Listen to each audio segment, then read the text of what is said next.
Hello viewers, कैसे हैं आप सब लोग। आज इस वीडियो में हम लोग आपकी क्वेरीज को सॉल्व करेंगे, एक एक करके जो है उसका आंसर देंगे।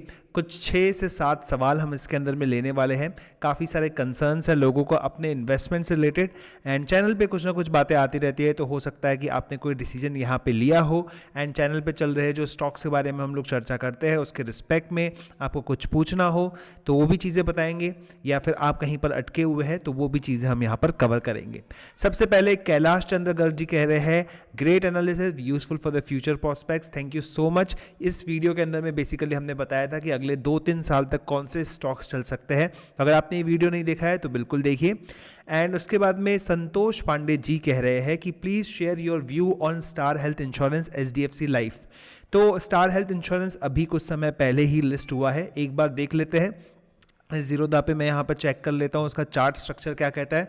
तो बॉस चार्ट स्ट्रक्चर तो सीधा सीधा कहता है कि डाउन ट्रेंड है, डाउन ट्रेंड है डेली बेसिस पर, वीकली बेसिस पर भी देखो तो डाउन ट्रेंड है। यहाँ से पुल बैक है एंड इसका जो लोअर लेवल है 755 के नीचे अगर ये जाता है तो और एक ब्रेकडाउन दे सकता है।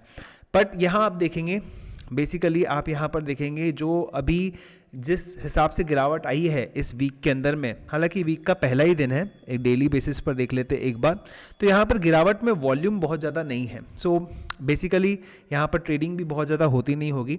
रीज़न भी नया स्टॉक है एंड यस ये एक बहुत ही बड़ी शख्सियत द्वारा प्रमोटेड स्टॉक भी है। तो एक बार देख लेते हैं कि एक्चुअली में प्रॉब्लम क्या है इसमें, ठीक है। तो अगर मैं यहाँ पर टिकर टिप में जाता हूँ, डिस्क्रिप्शन में लिंक आपको यहाँ पर मिल जाएगा, ठीक है। तो यार यहाँ पर अगर मैं जाता हूँ तो 1 मिनट देख लेता हूँ कि कितने % ये फॉल हुआ है अभी तक। सो 5 साल कर देते हैं, हालांकि 1-2 महीने ही है। तो यहाँ पर इसका जो फॉल है लगभग इसके हाई से सिर्फ 14-15% है, तो कोई टेंशन वाली बात नहीं। 15% तो कोई भी स्टॉक गिर सकता है, ठीक है। मार्केट कैप इसका बहुत ज़बरदस्त है, मिड कैप की कंपनी है, 45,000 करोड़ का मार्केट कैप है। और फाइनेंशियल्स देखते हैं तो यहाँ पे फाइनेंशियल्स अपलोडेड मिले, बाकी सभी जगह पर मैं देख रहा था तो फाइनेंशियल्स अपलोडेड नहीं थे। और यहाँ बहुत इंपॉर्टेंट बात ये है कि देखो 2021 का इसका रेवेन्यू जो है 5500 करोड़ रुपीस का आया है, राइट। और अगर हम लोग यहाँ पर इसके लॉस की देखें तो लॉस यहाँ पर जो है 825 करोड़ है। और आप सब लोगों को ये आराम से आप गेस कर सकते हो कि लॉस क्यों आया होगा। कोविड की केसेस और ऑब्वियसली जिन्होंने हेल्थ इंश्योरेंस लिया होगा उसमें से बहुत बड़ी मात्रा में लोग जो है पहुंचे होंगे हॉस्पिटल के अंदर में, और यहाँ पर नेगेटिव EPS दिख रहा है, ठीक है। अब जो सिचुएशन है कोविड की अभी अंडर कंट्रोल आ गई है और बहुत सारे हॉस्पिटलाइजेशंस जो है इतने नहीं हो रहे जितना पहले हो रहे थे, ठीक है। क्वार्टरली डेटा तो यहाँ पर अवेलेबल नहीं है, लेकिन आप समझ लीजिए इस बात को कि यहाँ पर बिजनेस में दिक्कत है और उसके कारण ही जो है ये यहाँ पर जो है आप देख रहे हैं कि एक लॉस करके आपको दिख रहा है। अगर ये बात देखें अभी तक की ग्रोथ इसकी देखें तो उसके हिसाब से बॉस मुझे ऐसा लगता है कि जैसे ही ये कोविड वाला हॉस्पिटलाइजेशन वाला जो है किस्सा ख़त्म होता है, अगर आप इसमें इन्वेस्टेड है तो आपको ज़रूर इसके अंदर में इन्वेस्टेड रहना चाहिए। रही बात इसको एवरेज करने की, तो नीचे के प्राइस आने दीजिए, अगर नीचे के प्राइस आते हैं तो बहुत अच्छा रहेगा। लेकिन अगर ये यहाँ से कोई अपमूव दिखाता है एंड पर्टिकुलरली अगर मैं बात करता हूँ, अगर ये 800 के ऊपर निकलता है तो थोड़ा बहुत क्वांटिटी में आप इसको ऐड ज़रूर कर सकते हैं। मैं इसके रिस्पेक्ट में पॉजिटिव हूँ, मेरे को कोई भी प्रॉब्लम नहीं है। अच्छा हुआ आपने ये बताया, तो अब मैं भी जो है इसके ऊपर मैं सोच सकता हूँ कि इसमें इन्वेस्ट करना चाहिए कि नहीं करना चाहिए। लेटेस्ट क्वार्टरली रिजल्ट आने का भी हम लोग वेट कर सकते हैं, लेकिन रिजल्ट अगर अच्छा आया, मान लीजिए अच्छा आने की उम्मीद है, बिकॉज दिसंबर के जो क्वार्टर के अंदर में ज़्यादा हॉस्पिटलाइजेशन हुए नहीं होंगे, क्योंकि ओमिक्रॉन के केसेस और जो थर्ड वेव इंडिया के अंदर में आई वो मेनली जो है दिसंबर एंड में आई। तो यस ये जो है आप इसको बिल्कुल भी बेचने की ज़रूरत नहीं है आपको, ठीक है। देन उसके बाद में नेक्स्ट क्वेश्चन आता है, that is regarding HDFC life. यहीं पर सर्च कर लेते हैं। देखिए HDFC लाइफ ना, एक बात मैं आपको सिंपल बता देता हूँ, एक डिफेंसिव स्टॉक है, ठीक है, और इसको मिले हुए प्रीमियम वैल्यूएशंस। LIC इन प्रीमियम वैल्यूएशंस पे लिस्ट नहीं होने वाला है। एक क्वार्टर का वैसे भी LIC का मैं रिजल्ट देख रहा था, 1500 करोड़ के करीब का प्रॉफिट था। यस बहुत सारे क्लेम्स वगैरह हुए होंगे, इसकी वजह से उनका प्रॉफिट कम आ गया होगा, लेकिन मुझे ऐसा लगता है कि LIC के प्रॉफिट्स बहुत ही ज़्यादा अंधाधुन टाइप के आएंगे, बिकॉज ऑलमोस्ट रिलायंस जितना मार्केट कैप के हिसाब से वो कंपनी लिस्ट होने वाला है, ठीक है। तो HDFC लाइफ की बात करें, डिफेंसिव स्टॉक है, इसका वैल्यूएशन हाई है, इस पे ना लॉस बुक मत करना, ठीक है, लॉस बुक मत करना। 97 का पी चल रहा है, ठीक है, और ये टाइम लगेगा बॉस इसको बढ़ने पर, ठीक है, टाइम लगेगा। 69% एनालिस्ट का कहना है कि इसको जरूर ऐड करना चाहिए, ठीक है। तो अगर ये नीचे आपको डाउन साइड्स में मिलता है तो ज़रूर आपको इसको ऐड करना चाहिए। पिछले 1 साल का देखें तो नेगेटिव रिटर्न दिया है इसने, पिछले 5 साल के अंदर में अगर इसका रिटर्न देंगे तो डबल हुआ है, एक प्रकार से 83% का इसने रिटर्न दिया है। तो ये एक प्राइवेट सेक्टर का लीडर है, तो जब भी इंश्योरेंस सेक्टर बढ़ना शुरू होगा, फाइनेंशियल्स बढ़ना शुरू होंगे तो इसको उसका बेनिफिट मिलेगा, लेकिन बहुत ज़्यादा रिटर्न्स की एक्सपेक्टेशंस आप यहाँ से नहीं रख सकते हैं। हाँ, अभी इनका टर्म इंश्योरेंस का मैंने देखा, एक न्यूज़ पढ़ा था जिसके अंदर में कहा गया था कि टर्म इंश्योरेंस में काफ़ी अच्छा ये लोग कर रहे हैं, तो उम्मीद की जा सकती है कि ये लोग जो है अच्छा करते रहेंगे। मैनेजमेंट स्ट्रांग है, ब्रांड वैल्यू बहुत ही ज़बरदस्त है, हमेशा प्रीमियम वैल्यूएशंस इसको मिलते रहेंगे, तो बेचने की ज़रूरत नहीं है, हल्का हल्का इसको एवरेज करते रहे आप, ठीक है, और बाकी कोई इशू यहाँ पे दिखता नहीं है, ठीक है। तो दोनों कंपनियाँ दोनों ही हेल्थ से रिलेटेड थी, एक थी स्टार हेल्थ और एक HDFC लाइफ जो कि लाइफ से रिलेटेड थी, इंश्योरेंस से रिलेटेड थी। दोनों ही मैं बुलिश रहूँगा लॉन्ग टर्म के नज़रिए से, ठीक है, लॉन्ग टर्म के नज़रिए से। हाँ, रिस्क रिवॉर्ड के हिसाब से देखूँ तो मेरे को स्टार हेल्थ ज़्यादा अच्छा लग रहा है। HDFC जो है डिफेंसिव, धीरे धीरे बढ़ने वाला शेयर, और जब भी उसमें ब्रेकआउट आएगा, लेकिन मुझे ऐसा लगता है कि अभी टाइम लगेगा, बिकॉज LIC को किस तरह के वैल्यूएशंस मिलते हैं एंड ये चीज़ें कैसे प्ले आउट होती है फॉर लाइक 3-4 महीने, तो मुझे ऐसा लगता है कि ये शेयर वही रेंज में घूमता रहेगा, 700-725 तक पहुंच के फिर वापस नीचे आएगा, मे बी 750 टच कर ले एक बार, ठीक है। This are my views, okay. चलिए, उसके बाद में हम देखते हैं संतोष पांडे जी के बहुत सवाल हैं, ठीक है। उनका कहना है HCL टेक्नोलॉजी के रिजल्ट्स को कंपेयर करना है TCS, इन्फोसिस, विप्रो, टेक महिंद्रा के साथ में, तो यस मैंने इसके लिए भी इंतज़ाम करके रखा है। HCL टेक्नोलॉजीज करेक्शन हुआ है इसके अंदर में ज़बरदस्त, और आप देख सकते हैं 1300 के लेवल से जो है 1350 के लेवल से गिर के अभी देखिए जो सेल ऑफ हुआ ना उसके अंदर में टेक स्टॉक्स के अंदर में ज़बरदस्त सेल ऑफ हो रहा है, ठीक है। नेस्डेक में भी हमने देखा था कि बड़ी प्रॉब्लम गई थी भाई, नेस्डेक तो 2-2.5% गिर रहा था, ठीक है। और अब इंडिया में भी देखोगे या पूरे वर्ल्ड में भी आप देख लो ना, आप पूरे वर्ल्ड में भी देख लो ना कि आप सबसे ज़्यादा जो है बैंकिंग स्टॉक को पीटा गया, 2 साल से अंडर परफॉर्मर रहे बैंकिंग, NBFC, फाइनेंशियल्स, और उसकी जगह जो बड़ा IT बड़ा, ऑटो बड़ा, दुनिया भर के शेयर्स पड़े। तो अब पैसा रोटेट होगा ना, IT से पैसा निकलेगा, ठीक है। तो यहाँ पर जो है अगेन मैं इस कंपनी के अगेंस्ट में नहीं हूँ, ठीक है भाई। ये सेक्टर ना अपनी थोड़ा स्लो रन करेगा, मुझे ऐसा नहीं लगता है कि बहुत ही बेहतर रन करेगा, स्लो रन कहेगा, लेकिन जिस हिसाब से ये कंपनी है, लार्ज कैप है, बहुत बढ़िया जो है सॉलिड प्रेजेंस है इसकी मार्केट के अंदर में, यहाँ पर आपको जो है इसको बेच के लॉस बुक करने की कोई आवश्यकता नहीं है। लोअर लेवल्स पे मिलता है तो ज़रूर इसको जो है लेना चाहिए आप लोगों को। एक बार इसका चार्ट भी देख लेते हैं, चार्ट क्या कहता है, ठीक है, HCL इन्फोसिस्टम्स, और इसका चार्ट ये कहता है, ठीक है, यहाँ पे लगता है मैंने कोई गलत चार्ट निकाल दिया है, तो HCL टेक, यस, NSE पर लिस्टेड, देखो ये अपने सपोर्ट लेवल पर आ गया है जी, ये अपने सपोर्ट लेवल पर आ गया, बहुत ही ज़बरदस्त सपोर्ट लेवल से बाउंस बैक भी कर रहा है, ठीक है। तो यहाँ पर आप हल्की सी जो है क्वांटिटी ऐड करने की ज़रूर सोच सकते हैं, ठीक है। एंड उसके बाद अगर नीचे गिरता है तो आपका जो लेवल रहेगा वो रहेगा 1066, और अगर वो ब्रेक करता है, डिसिसिवली ब्रेक करता है, तो फिर सीधा जो है ये स्टॉक आपको 900 रुपये के लेवल भी दिखा सकता है, पर 900 मेरे हिसाब से काफ़ी दूर लगता है। और यहाँ पर इसका जो RSI है देखिए वो भी जो है कमज़ोर हो गया है, तो थोड़ा मजबूत होने दीजिए RSI, ठीक है, अगर आप यहाँ पर ऐड करना चाहते हैं, बिकॉज टेक्निकली तो सपोर्ट यहाँ पर बनता है, लेकिन 1-2 दिन मार्केट के अंदर में रुक जाइए, पूरी तरह से फैड की मीटिंग वगैरह सब हो जाने दीजिए, उसके बाद में फरवरी मंथ में देखते हैं क्या करना है। आपने ये भी कहा था कि इन्फोसिस और इसको कंपेयर करना है किसके साथ में, यस, बाकी दिग्गज IT कंपनियों के साथ में कंपेयर करना है, तो पीयर कंपैरिजन ही कर देते हैं ना, यहाँ पे पीयर कंपैरिजन में पहले से ही रेडीमेड अवेलेबल रहता है। रिजल्ट्स के बारे में आप कह रहे थे, तो आई will go for the P ratios, ठीक है। तो अभी हम देखेंगे तो ये सबसे सस्ता स्टॉक दिखता है HCL टेक, ठीक है, सबसे सस्ता दिखता है, 27 के P पर चल रहा है, देख सकते हैं आप यहाँ पे 27 के P पर चल रहा है। टाटा कंसल्टेंसी, इन्फोसिस, देखिए अगर आप लंबा नज़रिया रखते हैं, अपने स्टॉक को अपने जो पोर्टफोलियो को रोज रोज नहीं देखना चाहते हैं तो इनमें से आप कोई भी कंपनी ऐड कर लीजिए। विप्रो यस ओवर वैल्यूड हो गया था, ठीक है, अब वापस जो है अपनी रेंज पर आ गया है, तो आप इसको एक्यूमुलेट करना शुरू कर सकते हैं। ये चारों स्टॉक्स अगर आपके पास में है तो आपने बिल्कुल भी नहीं सोचना चाहिए, लोअर लेवल्स पर जरूर इसको फिर से ऐड करना चाहिए। इन कंपनीज के रिस्पेक्ट में कोई कुछ नेगेटिव कह ही नहीं सकता, कोई कुछ नेगेटिव कह ही नहीं सकता बॉस, ठीक है। चलिए नेक्स्ट हम लोग जाते हैं एक्सिस बैंक और आईसीआईसीआई बैंक, दोनों का ही पोटेंशियल बहुत बढ़िया है, दोनों का ही पोटेंशियल बहुत बढ़िया है। लास्ट वीडियो के अंदर में, इसी वीडियो के अंदर मैंने ये भी कहा था कि जो 4 बड़ी प्राइवेट बैंक्स है, ठीक है, बहुत बढ़िया काम करने वाली है। जो बड़ी एनबीएफसीज है वो भी बहुत बढ़िया काम करने वाली है। अगले 2 साल 3 साल बैंकिंग एनबीएफसी स्टॉक्स के ही है, ठीक है। तो आई गेस यहाँ पर जितने भी क्वेश्चंस थे वो पूरे के पूरे संतोष पांडे जी के थे। एंड यस संदेश राहुल जी आपका जो वीडियो है IEX मेरी भी फेवरेट कंपनी है, इसके ऊपर मैं ज़रूर वीडियो बनाएंगे, डिटेल वीडियो आपको चाहिए, सो कभी टाइम मिलेगा तो ज़रूर इस पर हम वीडियो बनाएंगे आपके लिए, ठीक है। उसके बाद मनोज बौरी क्या कहते हैं, इनका कहना है SBI कार्ड के ऊपर में। अब इसका रिजल्ट आया था, बहुत ही इंटरेस्टिंग रिजल्ट था इसका।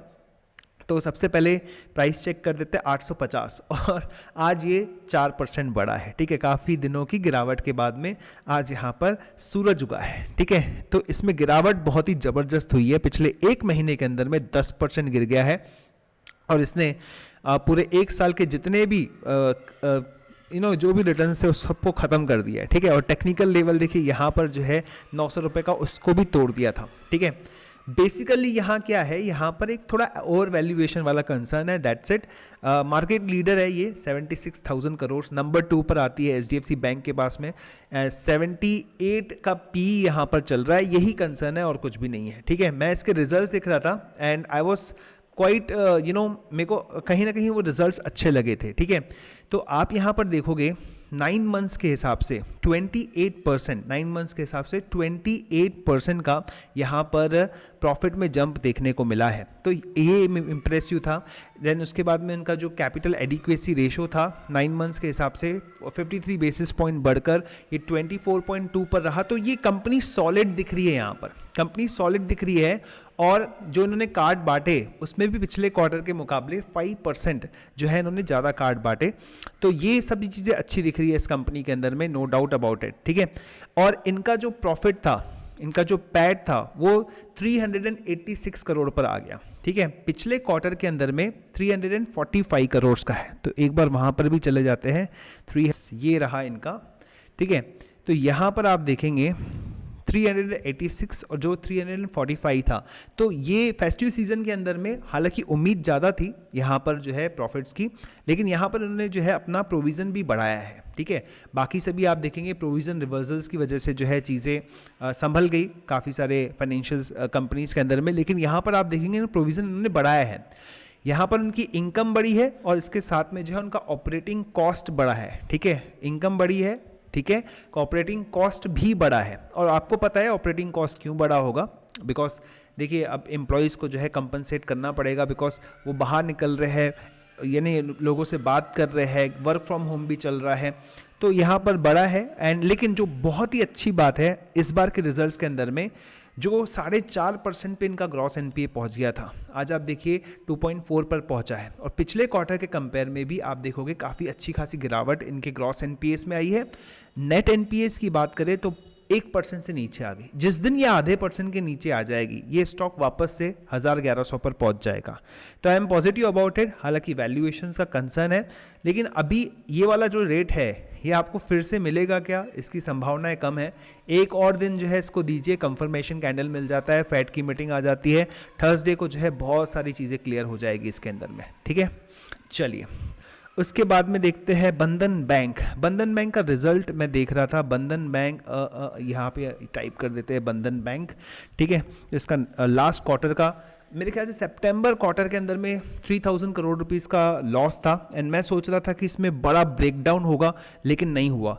एंड ये स्टॉक जो है 280 के लेवल से जो है वापस ऊपर आने लग जाता है। और अभी गिरावट हो रही थी मंडे को, जो बड़ी भारी भयंकर गिरावट है, उसके बाद भी ये स्टॉक जो है ऊपर बढ़ा और आज देखिए 5-6% ऊपर आ गया ये स्टॉक। और मुझे ये बैंक कहीं ना कहीं अच्छी लगती है बिकॉज बड़ी मेहनत से ये बैंक बनाई गई है। और इस बैंक के साथ में प्रॉब्लम क्या है ना, ये अनसिक्योर्ड लोन्स देते हैं, माइक्रो फाइनेंस करते हैं, हालांकि ये अभी डाइवर्सिफाई भी कर रहे हैं। अब इनके शेयर होल्डर्स में बड़ा नाम आ गया एचडीएफसी का, तो ये जो प्रोविजंस पहले कम किया करते थे एंड ऑल दैट, ठीक है, मुझे ऐसा लगता है पर्सनल व्यू, ठीक है, वो इनको पूरे पूरे करने पड़ते हैं, जिसकी वजह से 3,000 करोड़ रुपए का वहाँ पर हमको लॉस दिख रहा था। लेकिन लास्ट क्वार्टर जो है वो काफ़ी अच्छा गया सभी के लिए, फेस्टिव सीजन था, कोविड भी नहीं था, और कोविड तो अभी मेरे ख्याल से होना ही नहीं चाहिए, आगे वो इशू ही नहीं होना चाहिए बात करने के लिए, तो इनका रिजल्ट काफ़ी अच्छा आया। So I will go for the quarter view, ठीक है, क्वार्टर व्यू देख लेते हैं। और देखिए यहाँ पर लगभग सेम आपको जो है, अरे बाप रे, मार्च 2021 कैसे आ गया, अच्छा ओके, हम यहाँ पर जो है दिसंबर 2021, ओके, तो 3700 करोड़ का यहाँ पर 4100 करोड़ हो गया है, तो ऑलमोस्ट 10% ग्रोथ बोल सकते हैं। 8-9 आप देख लीजिएगा कैलकुलेशन करके। नेट प्रॉफिट अगर हम लोग यहाँ पर देखें तो 900 करोड़, ठीक है, 900 करोड़ का यहाँ पर जो है नेट प्रॉफिट है। और देखिए यहाँ पर प्रोविजंस जो है तगड़े हुए हैं, प्रोविजंस को धीरे धीरे ये लोग रिवर्स करेंगे। तो इस तरह से अगर आपको कोई भी कहीं पर भी जगह की बहुत बड़ा प्रोविज़न, एकदम शार्प प्रोविज़न हुआ है, उसको धीरे धीरे कम किया जाता है, ये धीरे धीरे वो कम होता है और ये सस्टेन रहता है। ऐसा हमने काफ़ी सारी जगह इसके पहले भी पास्ट में देखा है। तो अब इसको कंसिडर करते हुए अगर ये 900 करोड़ रुपए के प्रॉफिट को ये स्टेबल रख पाते हैं या फिर इसके अंदर में इंक्रीज़ कर पाते हैं, या कॉन्फिडेंटली जो है अभी लोन को जो है ये लोग बांटना शुरू करते हैं, तो ऐसे केस के अंदर में बैंक का जो शेयर प्राइस है वो भी अच्छी ग्रोथ दिखा सकता है, ठीक है। तो ये क्वार्टर का रिजल्ट, नेक्स्ट क्वार्टर का रिजल्ट, ठीक है, उसके बाद में बड़ा शानदार तरीके से ये आगे बढ़ सकता है। तो ये जो प्राइसेस है 325-324 रुपये, एकदम ही मट्टी का रेट है एक प्रकार से, ठीक है। 375 रुपये तो इसका आईपीओ प्राइस था, उसके नीचे आपको मिल रहा है। 50,000 करोड़ रुपए की जो है ये बैंक है टोटल, और आप देख सकते हो 22 के पीई पर अवेलेबल है। लेकिन पोटेंशियल बहुत ज़्यादा है बिकॉज ये सेक्टर का लीडर है, ये सेक्टर का लीडर है, ये चलेगा तो स्मॉल फाइनेंस बैंक भी चलेगा। कासा वासा बहुत शानदार है इसका, इसके बारे में तो बात ही नहीं करनी है, रेपुटेशन अच्छी है इस बैंक की। हालांकि जब से मैं इसका एनालिसिस करना शुरू किया हूँ, मैंने देखा है कि लगभग अक्टूबर 2019 के अंदर में इनके ऊपर में पेनाल्टी लगी थी आरबीआई की। देन उसके बाद में डिब्रूगढ़ में जो है प्रॉब्लम चल रहा था बेसिकली। तो you know there are certain issues which are going on, तो इसकी वजह से जो है इनका शेयर इतना परफॉर्म नहीं कर पाया। तो पिछले एक साल के अंदर में देखेंगे 5% का रिटर्न आपको दिख रहा है, उसमें से जो रिटर्न है पिछले 2-3 दिनों के अंदर में आया। 5 साल में इन्होंने कुछ खास रिटर्न नहीं दिया होगा, 32% माइनस है। और इस सेक्टर में बड़े प्रॉब्लम चल रहे हैं, डिमोनेटाइजेशन, जीएसटी, उसके बाद में कोरोना। उठेगा ये बैंक, मुझे ऐसा लगता है उठेगा ये बैंक। हाँ, एक चीज़ मैं हमेशा देखता हूँ, नेट इंटरेस्ट मार्जिन बहुत बढ़िया है इनकी, 7% to 8% है। देन उसके बाद में when I see their capital adequacy, वो भी 20%, 22% के करीब करीब रहती है। तो ये बहुत ही स्ट्रॉन्ग पॉइंट्स है बैंक के, और इसीलिए जो है स्टिक रहना चाहिए इस बैंक को लेकर, ठीक है। तो मैं पॉजिटिव हूँ इसके रिस्पेक्ट में। एंड यस, ये शेयर प्राइस जो है ऊपर आएगा। ये आप जब फेड का मीटिंग हो जाएगा थर्सडे को, आप देखिएगा क्या प्राइस परफॉर्मेंस है, उसके बाद में आप इसको एवरेज कर सकते हैं। एंड फाइनली एक और लास्ट क्वेश्चन ले लेते हैं। इनका जो कहना है बेसिकली कुणाल जी है, इनका जो है कुबुटा के बारे में कहना है। कुबुटा बहुत बढ़िया कंपनी है, टेक्नोलॉजिकली एडवांस है, और उन्होंने जो अभी पैसा डाला है किसके अंदर, एस्कॉर्ट्स के अंदर में, ठीक है। तो ये रहा एस्कॉर्ट्स। और सबसे बेस्ट बात क्या है ना, कुबुटा की जो न्यूज़ आई उसके बाद में शेयर प्राइस बढ़ा, लेकिन पूरी मार्केट की गिरावट के अंदर में इसने बिल्कुल भी पार्टिसिपेट नहीं किया। तो अपने हाई से जो है बहुत ही कम, बहुत ही नीचे जो है, नीचे ये ट्रेड नहीं कर रहा है। यानी आप उसका हाई देखोगे, एक महीने का हाई देख लेते हैं 1918, एक साल का हाई देख लेते हैं 1918। तो 1918 और अभी जो इसका चल रहा है 5% नीचे, बाकी पूरे के पूरे जो पोर्टफोलियो से रेड हो गए, ठीक है। तो कुबुटा वालों ने यहाँ पर इन्वेस्ट किया है, जापान वाले लोग कहीं पर भी इन्वेस्ट करते हैं, अच्छा खासा अमाउंट यहाँ पर इन्वेस्ट किया है। तो ऐसे केस के अंदर में कोई तगड़ा चीज़ होगा जो हमारे वो एग्रीकल्चर चीज़ों पर वो बुलिश होंगे, and that's why they have invested. हालांकि जो ग्रोथ वाला फैक्टर है, एक बार फाइनेंशियल्स देख लेते हैं इन लोगों के। तो 2021 को तो हम यहाँ पर देख लेते हैं, तो यहाँ पर काफ़ी अच्छी ग्रोथ यहाँ पर देखने को मिली है। एंड देखिए ये वापस से जो है ग्रोथ अचीव करते हुए डी ग्रोथ अपने को दिखेगा हुए 2020 के अंदर में, लेकिन वापस ये पटरी पर आ गए हैं। पिछले कुछ क्वार्टर्स को भी देख लेते हैं कि किस तरह की ग्रोथ है। ठीक है, तो यहाँ पर ये थोड़ा जो है डी ग्रोथ दिख रहा है, लेकिन दिसंबर क्वार्टर का रिजल्ट बहुत ही इंपॉर्टेंट रहेगा। एंड यस, उम्मीद अच्छी है ऑटो सेक्टर का रिजल्ट आने की। तो यहाँ पर जो है मुझे ऐसा लगता है कि कोई दिक्कत वाली बात नहीं है। हालांकि बड़ी क्वांटिटी आप ऐड नहीं करेंगे, धीरे धीरे जो है मूव करेंगे तो ज़्यादा अच्छा रहेगा। जैसे ये अपना पुराना लेवल तोड़ता है 1918 का, फिर से आपको जो है फ्रेश जंप देखने को मिल सकता है। हालांकि अभी जो रिसेंट में इसने रिटर्न दिए हैं उसके बाद में थोड़ा कंसोलिडेट तो करेगा ही करेगा। ठीक है, तो आई होप आपको ये क्वेश्चन एंड आंसर सेशन अच्छा लगा हो। आपके और भी कोई क्वेश्चंस हो सकते हैं तो आप अपने क्वेश्चंस जो है नीचे कमेंट बॉक्स में ज़रूर दीजिएगा। वीडियो आपको कैसा लगा ज़रूर बताइएगा, अपने फ्रेंड्स के साथ में इसको ज़रूर शेयर कीजिएगा। इसी तरह के और वीडियोस मैं आप लोगों के लिए लेकर आऊँगा। Thank you so much.